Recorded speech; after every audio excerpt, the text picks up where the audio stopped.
સંસારના બધા કાર્યો કરવા છતાં તેનું બંધન ન લાગે તેમ કેવી રીતે થાય? અને બીજો આત્માનું મોક્ષ કેવી રીતે થાય?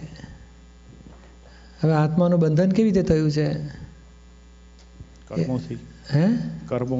હા, કર્મો. પણ કર્મો કયા? કોને કર્મ કહેવાય?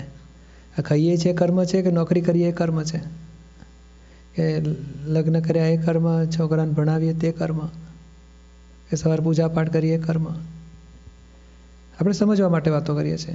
એટલે આ બંધનનું સ્વરૂપ ઓળખો તો એનાથી પછી ભાઈ આ મને કે ને ભાઈ આ દોરડાથી બંધન થયું છે, દોરડું કપાશે તો મોક્ષ થશે, અને તારથી બાંધાય તો તાર કપાય તો મોક્ષ થાય. મને કયાથી બંધન થયું છે પહેલાં ઓળખવું પડે, અને ઓળખાય તો પછી મોક્ષ થાય આપણો. એટલે બંધન શેનાથી થયું છે? કર્મો કહીએ છીએ, પણ કર્મોથી પણ આગળ એક ભાગ બાકી રહે છે. કર્મો આપણે આજે 5 ઇન્દ્રિયથી જેટલું અનુભવમાં આવે છે ને એ કર્મો નથી ગણાતા, એ કર્મ ફળ ગણાય છે.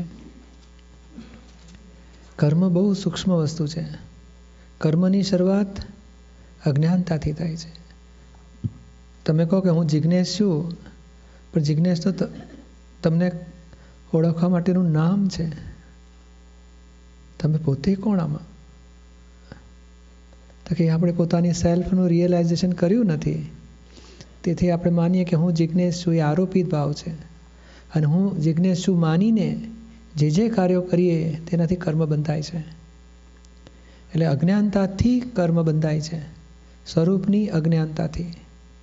એટલે બંધનની શરૂઆત સ્વરૂપની અજ્ઞાનતાથી થાય છે. પછી કોઈ કહે છે ને જિજ્ઞેશ બહુ સારા, તો રાગ કરીએ.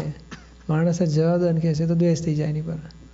એટલે પછી હું જિજ્ઞેશ છું માનીએ છીએ માટે રાગ દ્વેષ, પછી ક્રોધ માન માયેલો બધું તોફાન ઊભું થાય છે આગળ. પણ મૂળમાં અજ્ઞાનતા પાયામાં છે. અરે મોક્ષનો માર્ગ, આત્માનો મોક્ષ કેવી રીતે થાય? તો કે પહેલાં અજ્ઞાન જવું જોઈએ. બંધનનું કારણ અજ્ઞાનતા છે. અજ્ઞાનતા તૂટે તો મોક્ષનું શરૂઆત થાય છે. અને પછી અજ્ઞાનના પરિણામ ખલાસ થાય એટલે પૂર્ણ મોક્ષ દશા આવીને ઊભી રહે.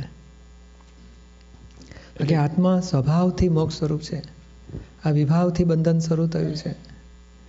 એટલે પહેલું આત્માનું જ્ઞાન પ્રાપ્ત કરીએ તો ઓટોમેટિક છૂટવાની અનુભૂતિ શરૂ થાય.